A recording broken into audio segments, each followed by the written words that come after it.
Hi friends, welcome to Anafis Samayal. இன்னைக்கு நம்ம கிச்சன்ல ரொம்ப வருஷம் யூஸ் பண்ணாத ஒரு துரு பிடிச்ச இரும்பு பாத்திரத்தை எப்படி க்ளீன் பண்ணலாம்ங்கறத பார்க்கலாம். ரொம்பவே ஈஸி.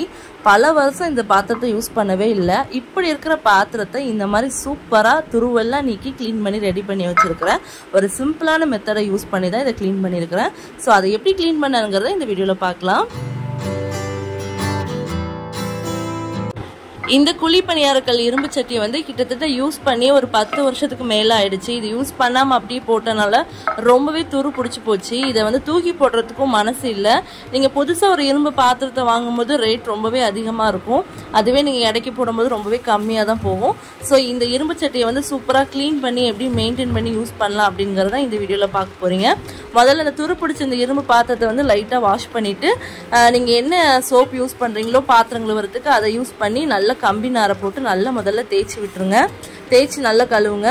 நீங்க வந்து இது யூஸ் பண்ணாம நான் அப்படி போட்டனால இது வந்து கொஞ்சம் துரு நிறையவே இருந்துச்சு. அதனால ஃபர்ஸ்ட் டைம் வாஷ் பண்ணும்போது இது வந்து துரு நிறையலாம் போகல. ஸோ ஓரளவுக்கு போயிருந்துச்சு. நல்லா அழுத்தம் கொடுத்து நான் தேய்ச்சி விட்டேன். இந்த இரும்பு பாத்திரம் நல்ல வெயிட்டாவே இருந்துச்சு. ஸோ அதனால நல்லா தேய்ச்சி கொடுத்து நல்லா எந்த பக்கம்லாம் துரு அதிகமா இருக்கோ அந்த பக்கம்லாம் நல்லா அழுத்தம் கொடுத்து நல்லாவே தேய்ச்சி விட்டேன். ஃபர்ஸ்ட் டைம் வாஷ் பண்ணும்போது நிறைய துருலாம் போகல. ஆனால் ஓரளவுக்கு துரு வந்து போயிருந்துச்சு.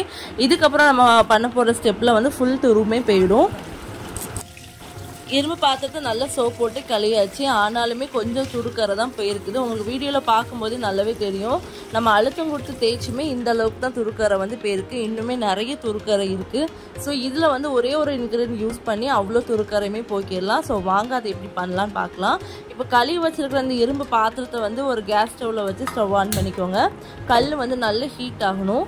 நல்ல கல் ஹீட் ஆனதுக்கு அப்புறம் இதுல வந்து நம்ம லெமனை வந்து கட் பண்ணி புழிஞ்சு சேர்த்துக்கலாம். நான் ஒரு பாதி லெமனும் மேல் சட்டிக்கும் இன்னொரு பாதி லெமனை கீழ் சட்டிக்கும் யூஸ் பண்ணியிருக்கிறேன். முழுசாக எனக்கு ஒரு லெமன் தேவைப்பட்டுச்சு. உங்களுக்கு பாதி லெமன் ஜூஸ் கூட போதுன்னா கூட விட்டுருங்க.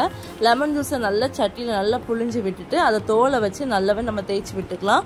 இந்த ஸ்டெப் பண்ணும்போது கண்டிப்பாக வந்து கல் வந்து நல்ல ஹீட்டாக இருக்கணும். உங்களுக்கு பார்க்கும்போதே தெரியும். நல்லா தடவும் போதே புகை எந்த அளவுக்கு வருதுன்னு. ஸோ கல் நல்ல ஹீட்டாக இருந்தால் மட்டும்தான் கரை எல்லாம் சீக்கிரமாகவே கலண்டு வந்துடும். உங்களுக்கு நல்ல கல் ஹீட் ஆயிடுச்சு அப்படின்னா நீங்கள் ஸ்டவ்வை வந்து ஆஃப் பண்ணிடுங்க. ஸோ எனக்கு வெறும் கையால் பண்ண முடியல. அதனால அந்த லெமனோட தோலை வந்து ஒரு கத்தியை வச்சு இந்த மாதிரி தேய்ச்சி விடுறேன். நல்லா எல்லா பக்கமும் லெமனை வந்து படுற மாதிரி நல்லா தேய்ச்சி விட்டுருங்க. அப்போதான் கரை எல்லாமே கலண்டு வரும். ஸோ கல் நல்ல ஹீட் ஆயிடுச்சு அப்படின்னா நீங்கள் வந்து ஸ்டவ்வை வந்து ஆஃப் பண்ணிடலாம். ஆனால் கல் ஹீட்டாக இருந்துச்சுன்னா நமக்கு டக்குன்னு வந்து கரை எல்லாமே கலண்டு வந்துடும். உங்களுக்கு வீடியோவில் பார்க்கும்போதே தெரியும். நல்லா சுற்றிலும் எல்லா பக்கம் நல்லா தேய்ச்சி விடுங்க. கரை இருக்கிற பக்கத்தில் நல்லா தேய்ச்சி விடுங்க. இந்த மாதிரி நல்லா முன்பகுதி நல்லா தேய்ச்சி விட்டாச்சு. இப்போ வந்து பின்பக்கமும் நல்லா துரு பிடிச்சிருந்துச்சு. சட்டியோட பின்பக்கமும் பார்க்கும்போதே உங்களுக்கு தெரியும். இப்போ அதுலேயும் வந்து ஒரு பாதி லெமனை வந்து நல்லா புழிஞ்சு விட்டுக்கிறேன். ஸோ நம்ம பண்ணும்போது கல் நல்லாவே ஹீட்டாக இருக்கணும். அப்போ தான் வந்து கரை வந்து ஈஸியாகவே போகும். இல்லைனா உங்களுக்கு வந்து தேய்க்க சிரமமாக இருக்கும்.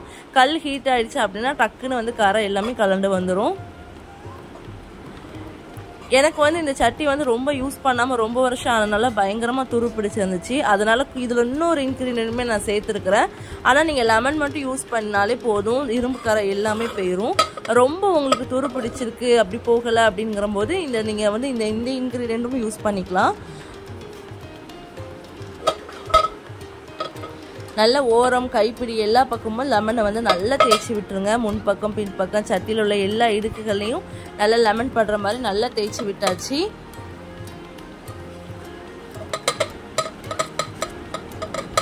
இப்போ வந்து இதில் வந்து நல்ல எல்லா பக்கம் லெமனை வந்து அப்ளை பண்ணிட்டோம். இப்போ வந்து இதில் வந்து இருந்தாலுமே இன்னும் கொஞ்சம் துருக்கரையெல்லாம் அப்படி இருக்கிற மாதிரி இருக்குது. ஆனால் ஓரளவுக்கு போயிடுச்சு. இப்போ வந்து நான் இதில் சோடா உப்பு சேர்த்துக்கிறேன். நல்ல பேக்கிங் சோடா சேர்த்துட்டு நம்ம வந்து அந்த லெமன் தொலியை வச்சு மறுபடியும் தேய்ச்சி விடுங்க. நல்லா எல்லா பக்கமும் சுற்றிலும் அந்த பேக்கிங் சோடா வச்சு நல்லா தேய்ச்சி விடுங்க. பேக்கிங் சோடா வச்சு தேய்க்கும் போது அப்படி துரு வந்து துண்டாக வந்து கலண்டு வந்துடும். போகாத துரு கூட அப்படி கலண்டு வந்துடும். ஏன்னா லெமனும் சோடாவும் சேர்க்கும் போது அழுக்கு கரை எல்லாமே ஈஸியாகவே வந்துடும்.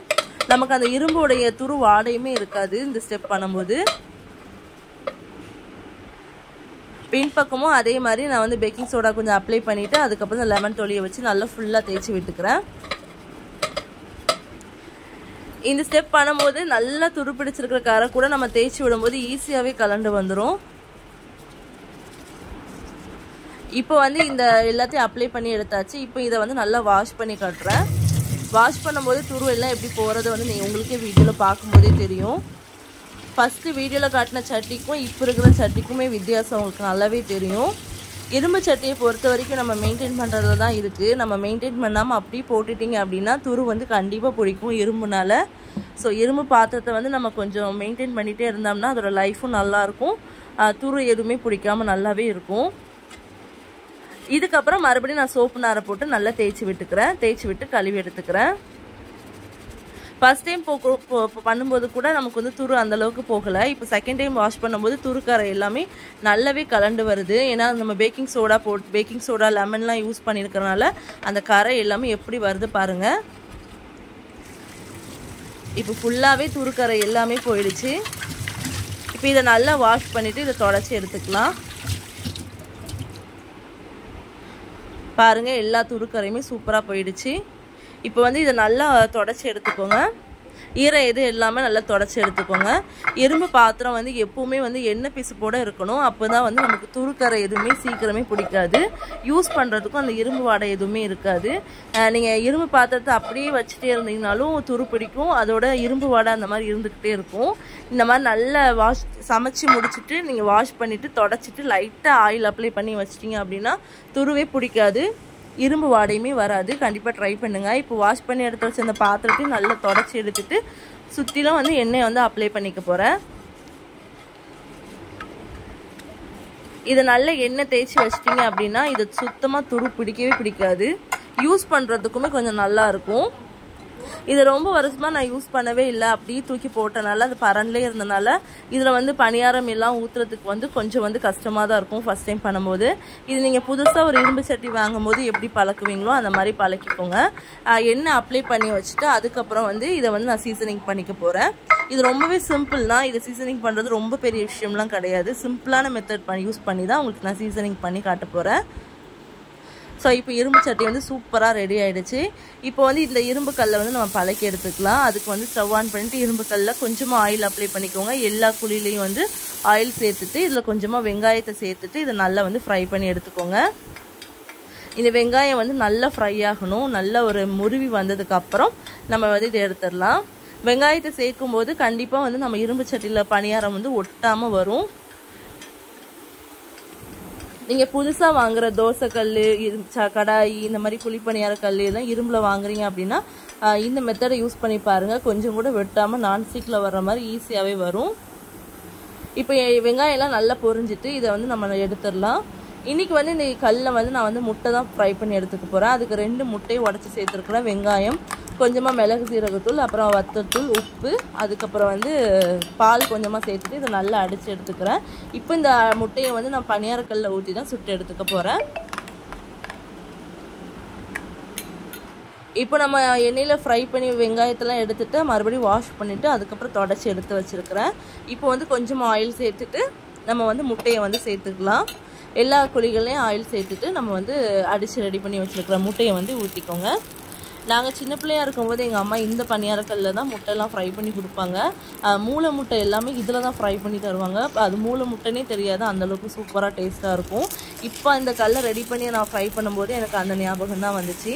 இதை ரொம்ப வருஷமாக யூஸ் பண்ணாமல் அப்படியே போட்டோம். இப்போ வந்து அதை க்ளீன் பண்ணி யூஸ் பண்ணும்போது உண்மையிலேயே ரொம்பவே ஹாப்பியாக இருந்துச்சு. இரும்பு பாத்திரம் வந்து வருஷக்கணக்கு ஆனாலுமே ஒன்றுமே ஆகாது. நீங்கள் நான்ஸ்டிக்கில் சமைக்கிறத விட இரும்பு பாத்திரம் சமைக்கிறது தான் உண்மையிலே ரொம்பவே ஆரோக்கியம். நம்ம மெயின்டைன் பண்ணுறது தான் இருக்குது. நீங்களும் இரும்பு பாத்திரம் உங்கள் வீட்டில் துரு பிடிச்சி ரொம்ப துருக்கரையாக இருக்குது அப்படின்னா இந்த மாதிரி க்ளீன் பண்ணி மெயின்டைன் பண்ணிங்கன்னா ரொம்பவே சூப்பராக இருக்கும். ஸோ முட்டைலாம் எவ்வளோ சூப்பராக ஒட்டாமல் சூப்பராக வந்திருக்குன்னு பாருங்கள். எடுக்கும் போதே ஈஸியாக வருது. நான்ஸ்டிக்கில் ஒட்டாமல் வர்ற மாதிரி நல்லா ஈஸியாகவே வருது. வேண்டான்னு தூக்கிப்பட்ட இந்த இரும்பு பாத்திரம் வந்து இப்போ யூஸ் பண்ணுறதுக்கு ரொம்பவே சூப்பராக இருக்குது. நீங்களும் உங்கள் வீட்டில் யூஸ் பண்ணாமல் கிடக்கிற இரும்பு பாத்திரத்தை இந்த மாதிரி க்ளீன் பண்ணி மெயின்டைன் பண்ணி யூஸ் பண்ணுங்கள். ஸோ இந்த மாதிரி யூஸ்ஃபுல்லான வீடியோ வேணும் அப்படின்னா என்னோடய சேனலை சப்ஸ்கிரைப் பண்ணுங்கள். மறக்காமல் பெல் ஐக்கானே கிளிக் பண்ணுங்கள். தேங்க்ஸ் ஃபார் வாட்சிங். தேங்க்யூ.